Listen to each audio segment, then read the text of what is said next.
Hello everyone, আমি তোমাদের mentor সংঘমিত্রা। আজকে আর একটা নতুন ক্লাস নিয়ে চলে এসেছি।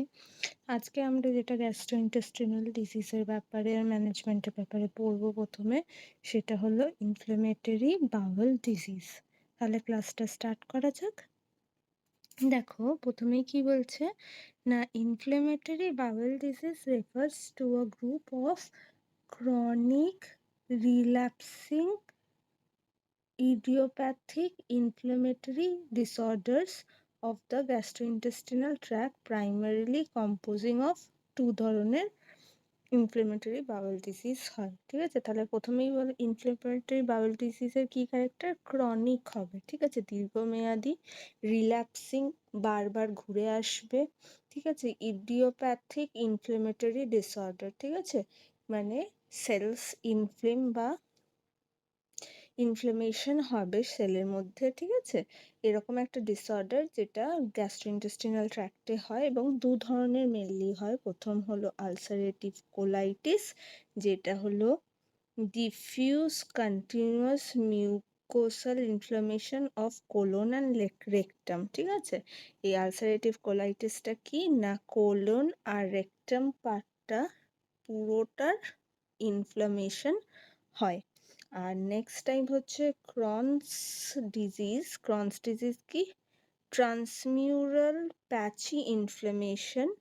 ঠিক আছে, like lessons that can involve any segment of GI tract from mouth to Anas. ঠিক আছে, তো ক্রনস ডিজিজে কি হয় না, এরকম প্যাচের মতন পুরো জায়গা জুড়ে হয় না, কিছু কিছু প্যাচের মধ্যে এরকম ইনফ্লামেশন হয়। ঠিক আছে, এবং সেটা তোমার জিআই ট্র্যাক্টের যে কোনো জায়গায় হতে পারে, মুখ থেকে এনাস অব্দি যে কোনো জায়গায়। তো এই দু ধরনের ইনফ্লেমেটরি বাউল ডিজিজ আমরা পড়বো। ঠিক আছে, নেক্সট দেখো কি বলছে। ক্রনস ডিজিজের ক্ষেত্রে প্যাটার্ন অফ ইনফ্লামেশন কেমন না, area of inflammation are often patchy.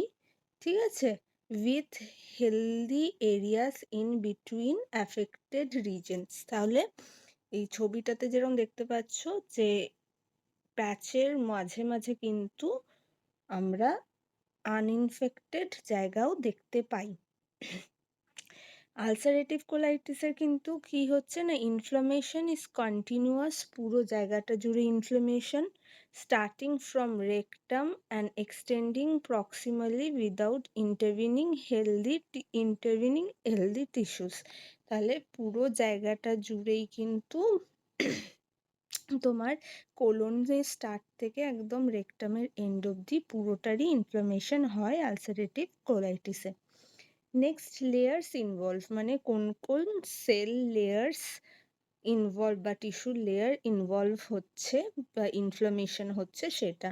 Crohn's ডিজিজে কি বলছে, may involve all layers of bowel wall that is transmural inflammation, মানে যতগুলো লেয়ার আছে গ্যাস্ট্রোইন্টেস্টিনাল ট্র্যাক্টের ওয়ালে, সবকটা লেয়ারেই কিন্তু ইনফ্লামেশন হয়। ঠিক আছে, আর আলসারেটিভ কোলাইটিসে কি বলছে না, confine to the innermost lining or mucosa of the colon. কিন্তু আলসারেটিভ কোলাইটিসে কিন্তু সবকটা লেয়ারে ইনফ্লামেশন হয় না, শুধু ইনারমোস্ট লেয়ার যেটা মিউকাস লেয়ার সেইটাতেই কিন্তু ইনফ্লামেশন হয়। এবারে সিমটমস দেখো কি, ক্রনস ডিজিজের সিমটমস হচ্ছে অ্যাবডোমিনাল পেন হবে, স্পেশালি লোয়ার রাইট সাইডে, নিচের দিকে ডান দিকে অ্যাবডোমিনাল পেন হবে, সাথে ডায়রিয়া থাকে, ওয়েট লস হয়, ফ্যাটিগ টায়ার্ডনেস হয়, ক্যান কজ মাউথ সোর। ঠিক আছে, যেহেতু সব জায়গা মানে মাউথ থেকে অ্যানাস অব্দি যে কোনো জায়গায় ইনফ্লামেশন হতে পারে, সেই জন্য মাউথ সোর্স বা মুখে ঘাও হতে পারে, অ্যানাল টিয়ার্স, ঠিক আছে, হতে পারে, ফিস্চুলাস হতে পারে। ঠিক আছে, ন্যারোয়িং অফ দ্য ইন্টেস্টিনও হতে পারে, যেহেতু সেলগুলো ফুলে যায়, ইনফ্লামেট হয়ে যায়, তো বাওয়েল মানে কি বলবো, ইন্টেস্টিনটা কিন্তু সরুও হয়ে যায়, ওয়ালটা মোটা হয়ে যাওয়ার জন্য।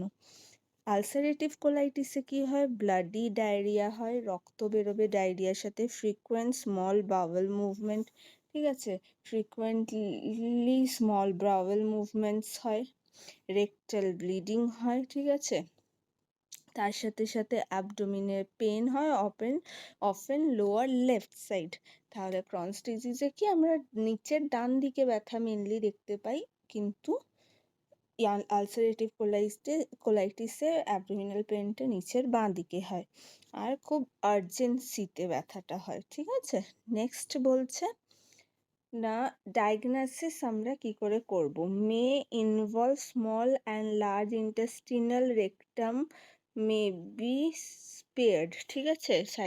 সাধারণত ক্রনস ডিজিজে কি স্মল ইন্টেস্টাইন আর লার্জ ইন্টেস্টাইনটাই মেনলি অ্যাফেক্টেড হয়, আর রেকটামটা কিন্তু সাধারণত স্পেয়ার করা হয়, বা রেকটামে ইনফেকশন অতটা হয় না। রাইট সাইড কোলনের ইনভলভমেন্ট ইজ টিপিক্যাল, ঠিক আছে। সাধারণত ডান দিকের কোলনেই বেশি অ্যাফেক্টেড হয়, তাই জন্য কিন্তু ব্যথাটাও নিচের পেটের ডান দিকেই হয়। আলসারেটিভ কোলাইটিসে কি বলছে, সবসময় রেকটামের ইনভলভমেন্ট হবে, লেফট সাইড অফ কোলন ইনভলভমেন্টটা বেশি হবে, ঠিক আছে। তো আলসারেটিভ কোলাইটিসে ক্রনস ডিজিজের ঠিক উল্টো, রেকটামটা অ্যাফেক্টেড হবে আর কোলনের বাঁ সাইডটা মেনলি অ্যাফেক্টেড হয়, ঠিক আছে। এইটা তো কমপ্লিকেশনস কি বলছে না, ফিস্চুলা মাস বা এরকম কি বলবো টিস্যুর মাস ক্রিয়েট হয়, ঠিক আছে। সিগনিফিকেন্ট পেরিনিয়াল লেসেন্স হতে পারে, বা ঘা টাইপের হতে পারে, ঠিক আছে। স্ট্রিচার্স মে ফর্ম, ঠিক আছে। স্ট্রিকচার্স মানেটা হচ্ছে যে ন্যারো, মানে যেই জিআই ট্র্যাকটা সেটা কিন্তু ন্যারো হয়ে যায়, ঠিক আছে। আলসারেটিভ কোলাইটিসে কি হচ্ছে না, ফিস্চুলা হচ্ছে, ঠিক আছে। ফিস্চুলার সাথে সাথে সিগনিফিকেন্ট পেরিনিয়াল লেসেন্সও হচ্ছে, ফোলা ভাব থাকছে, সরি লেসেন্স আর রেয়ার, ঠিক আছে, ভেরি সরি। তো ফিস্চুলা আর লেসেন্স বা ফোলা ভাবটা কিন্তু খুব রেয়ারলি হয়, রেকটাল ব্লিডিংটা বেশি কমন, ঠিক আছে। মানে অ্যানাস দিয়ে ব্লিডিংটা কিন্তু আলসারেটিভ কোলাইটিসের সব থেকে কিন্তু কমন সিমটম, ঠিক আছে, বা কমপ্লিকেশনস, ঠিক আছে। এন্ডোস্কোপিক অ্যাপিয়ারেন্সটা কেমন হয় না, ক্রনস ডিজিজে প্যাচি একটা অ্যাপিয়ারেন্স হয় উইথ ডিসক্রিট আলসার, ঠিক আছে। একদম ডিসক্রিট আলসার মানে একদম স্পষ্টভাবে আলসারগুলো বোঝা যাচ্ছে, সেপারেটেড বাই নর্মাল টিস্যুস, মানে নর্মাল টিস্যু আর আলসারেটিভ সেলসগুলোর মধ্যে একদম স্পষ্টভাবে বোঝা যায়, এবং প্যাচি আলসারস হয়, ইনফ্লামেশন এক্সটেন্ড ট্রান্সমিউরালি, মানে প্রত্যেকটা লেয়ারেই ইনফেকশনটা বা ইনফ্লামেশনটা হয়। আলসারেটিভ কোলাইটিসে ইউনিফর্ম একটা লেয়ার হবে ইনফ্লামেশনের, diffuse inflammation and ulceration of mucus from the rectum, এবং এন্ডোস্কোপিতে দেখা যায় রেকটাম থেকে একদম কোলন থেকে একদম রেকটাম অবধি পুরোটাই আর কি ইউনিফর্ম আলসারেশন হয় উইদাউট স্কিপিং এনি এরিয়া। এইটাই কিন্তু ক্রনস ডিজিজ আর আলসারেটিভ কোলাইটিসের কিন্তু সব থেকে মেন ডিফারেন্স, সেটা হলো ক্রনস ডিজিজে প্যাচি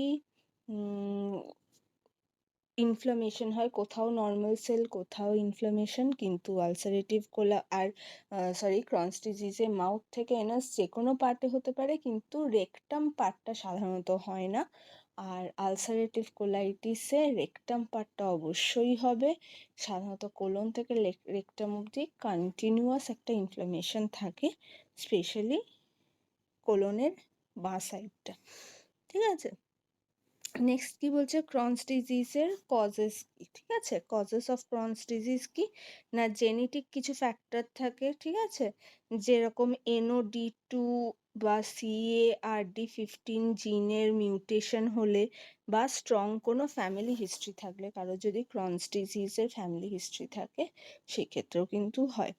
ইমিউন ফ্যাক্টর কি না, এটা একটা অটো ইমিউন ডিজিজ সাধারণত, যেখানে TH1 আর TH17 সেলসগুলো তোমার ওভার রিয়াক্ট করে এবং একটা কেমিক্যাল রিলিজ করে, যেই কেমিক্যালটা কাজই হলো সবকটা লেয়ারকে, ইন্টেস্টিনাল লেয়ারকে কিন্তু ড্যামেজ করা। ঠিক আছে, এই কেমিক্যালটা রিলিজের জন্যই কিন্তু অনেক সময় লেয়ারগুলো ড্যামেজ হয়ে ক্রনস ডিজিজ হতে পারে।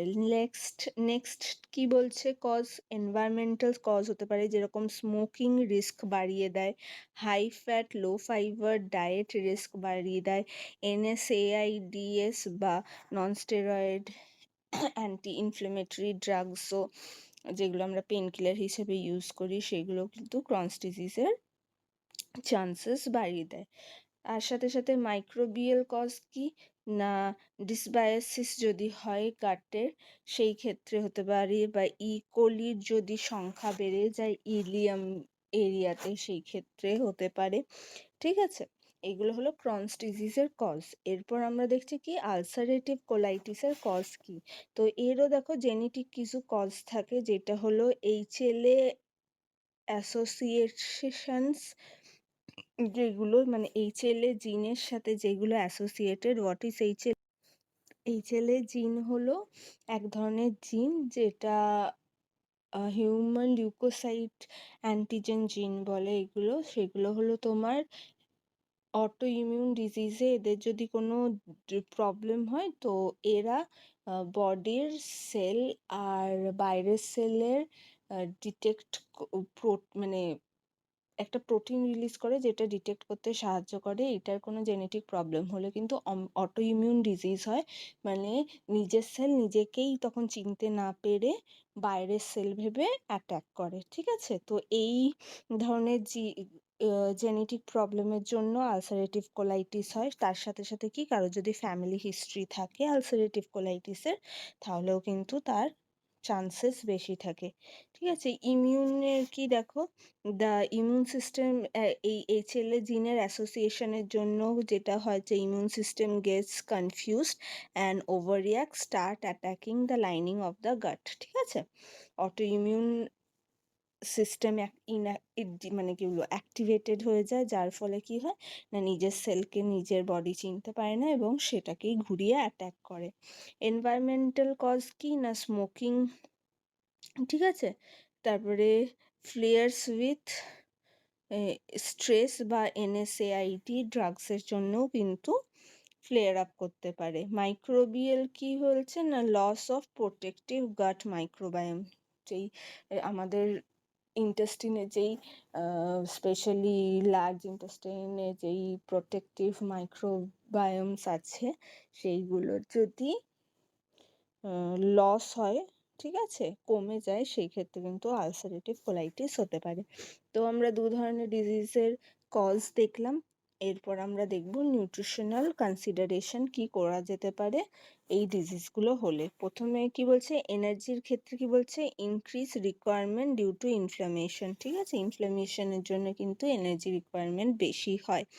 প্রোটিন লাগে 0.2 টু 0.2 বলছি, ভেরি সরি, প্রোটিন লাগছে 1.2 to 1.5 gram per KG per day during active disease.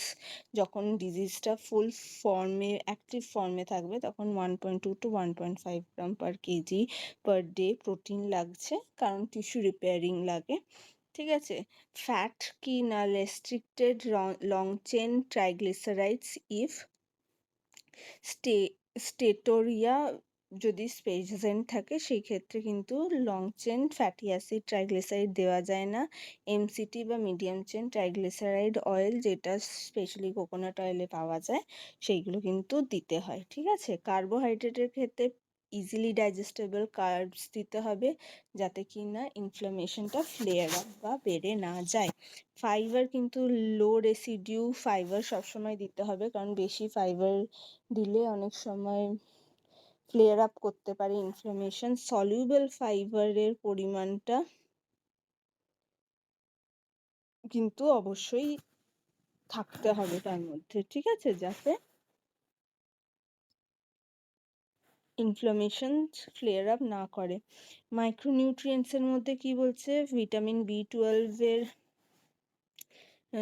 Supplementation দিতে হবে, স্পেশালি ক্রনস ডিজিজে এটা লাগে। ভিটামিন ডি এর সাপ্লিমেন্টেশন লাগে, calcium, folate, iron, zinc, magnesium, এইসব মাইক্রোনিউট্রিয়েন্টসের সাপ্লিমেন্টেশন দিতে হবে, কারণ অ্যাবজর্পশন রেট গাটের কমে যায়, যার ফলে কিন্তু নিউট্রিয়েন্টস বডিতে ঠিকঠাক অ্যাবজর্ব হয় না।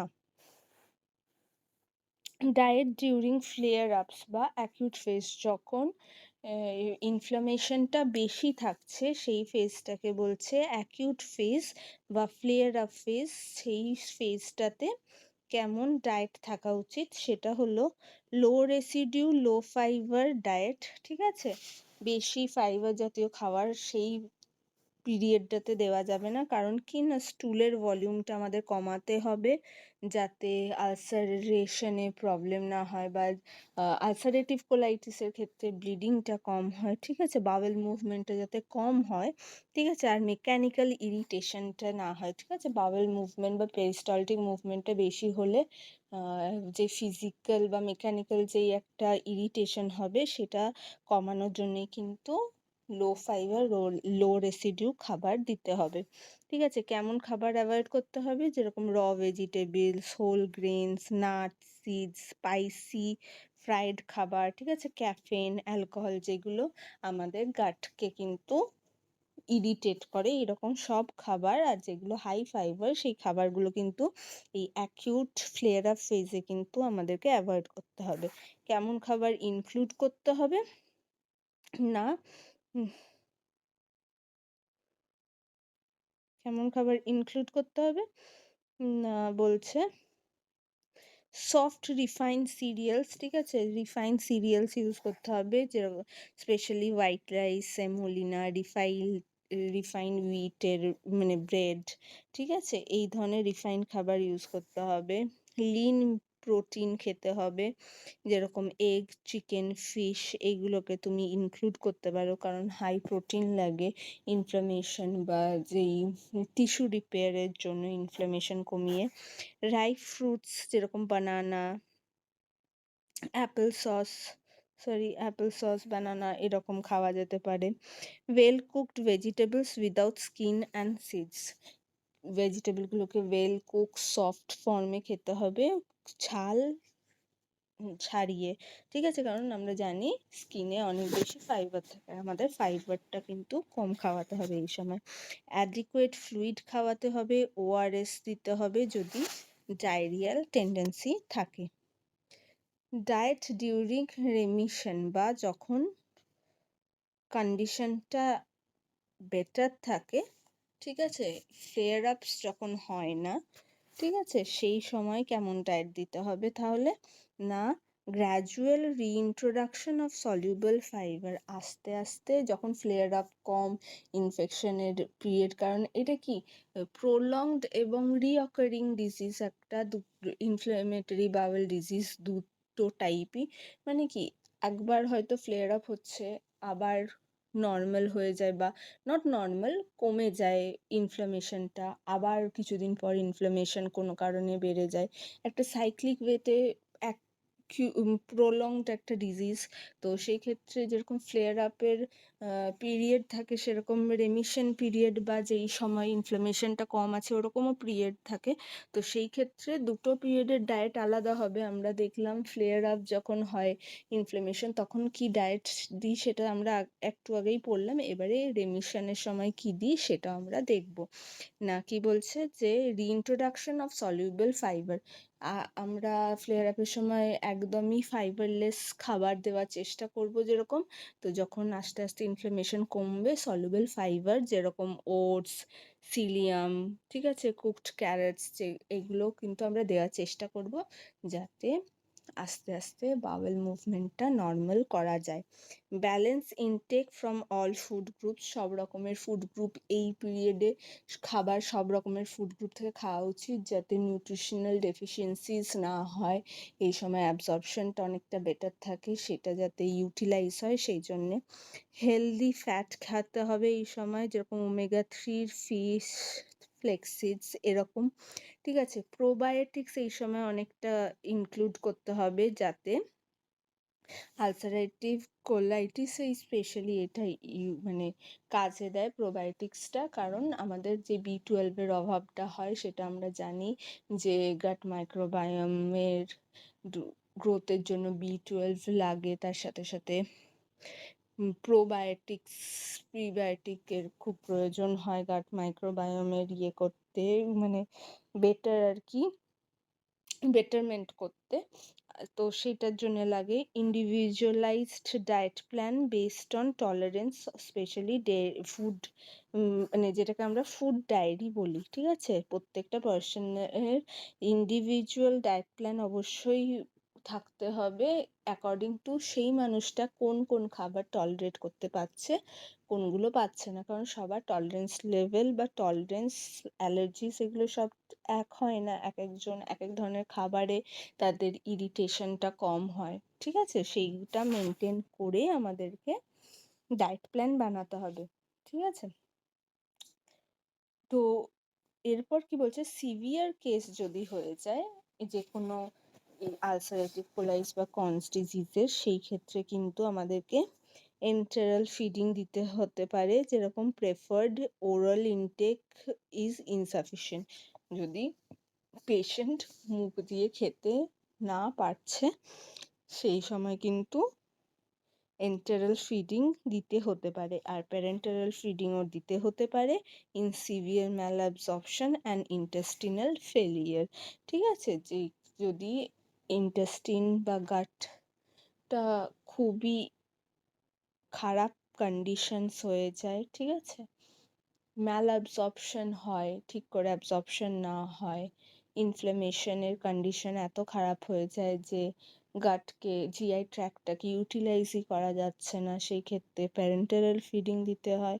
যেই সব ক্ষেত্রে মুখে আলসারেশনসের জন্য বা আপার জিআই ট্র্যাকে আলসারেশনের জন্য সোয়ালোয়িংয়ের প্রবলেম হয়, সেক্ষেত্রে এন্টেরাল দিলেও অনেক সময় কাজ হয়, ঠিক আছে।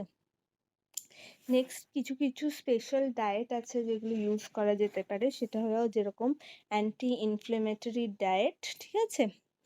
আইবিডি এআইডি বলে, মানে inflammatory bowel disease anti inflammatory diet, modified carbohydrates থাকে, ইনক্রিজ প্রিবায়োটিক প্রোবায়োটিক্স থাকে, হেলদি ফ্যাটস থাকে এর মধ্যে, adapts food texture to severity, কেমন সিভিয়ারিটি ডিজিজ সেই অনুযায়ী ফুডের টেক্সচার হবে, মানে ফাইবার কন্টেন্ট, ঠিক আছে, হার্ড হবে না সফট হবে সেই texture. May reduce symptoms but is restrictive and lack long term data, ঠিক আছে। বাট এতে কি হয়, অনেক সময় সিমটমসটা রিডিউস হয়, কিন্তু এটা খুব রেস্ট্রিকটিভ যেহেতু একটা ডায়েট, সেই জন্য কিন্তু লং টার্মের জন্য কিন্তু এটা ফলো করা যায় না। নেক্সট বলছে কি, লো FODMAP diet. What is this low FODMAP diet? না, যেই সব খাবার আর কি ইরিটেশন বাড়াচ্ছে সেইগুলোকে অ্যাভয়েড করতে হবে, যেরকম এই ফডম্যাপ কথাটা একটা ফুল ফর্ম আছে, সেটা হলো তোমার ফার্মেন্টেড ফুড অলিগোস্যাকারাইডস, ঠিক আছে। A for fermented food, O for oligosaccharides, D for disaccharides, M for monosaccharides, and A for and হয়, আর পি ইজ পলিয়লস। তো লো ফডম্যাপ ডায়েটে তাহলে আমাদের এমন একটা ডায়েট দিতে হবে যেখানে এই fermented food, oligosaccharides, disaccharide, monosaccharide আর পলিয়ল, এই গ্রুপ অফ ফুডগুলো কিন্তু কম থাকবে, সেরকম ডায়েট কিন্তু আইবিডি পেশেন্টদের জন্য খুব হেল্পফুল, ঠিক আছে? স্পেশালি যাদের ব্লোটিং, গ্যাস, পেন আছে তাদের কিন্তু এই লো ফডম্যাপ ডায়েট দিতে হয়। By limiting poor absorbed carbohydrate যেগুলো অলিগোস্যাকারাইড, ডাইরাস্যাকারাইড, এগুলোকে লিমিট করা হয়। Should be used cautiously and ideally under guidance, কিন্তু এই ডায়েটটা কিন্তু সবসময়ই আন্ডার এক্সপার্ট গাইডেন্স কিন্তু হয়, মানে খেতে হবে। As long term use risk nutrient deficiency, কারণ খুব প্রলং টাইম যদি কোনো এই স্পেশাল ডায়েট খাওয়া হয় সেক্ষেত্রে কিন্তু অনেক ডেফিসিয়েন্সি হতে পারে, তার সাথে সাথে গাট মাইক্রোফ্লোরারও কিন্তু প্রবলেম হতে পারে। তো স্পেশাল ডায়েটগুলো হেল্পফুলও যেরকম, কোনোটাই কিন্তু লং টার্ম ইউজ করার জন্যে নয়, এবং এক্সপার্ট গাইডেন্সের আন্ডারেই কিন্তু খেতে হবে। তো এই হচ্ছে ইনফ্লেমেটরি বাউল ডিজিজ আমরা পড়লাম, ঠিক আছে? তো আশা করি তোমাদের টপিকটা ভালো লেগেছে। যদি ভালো লেগে থাকে তাহলে like and subscribe. Thank you.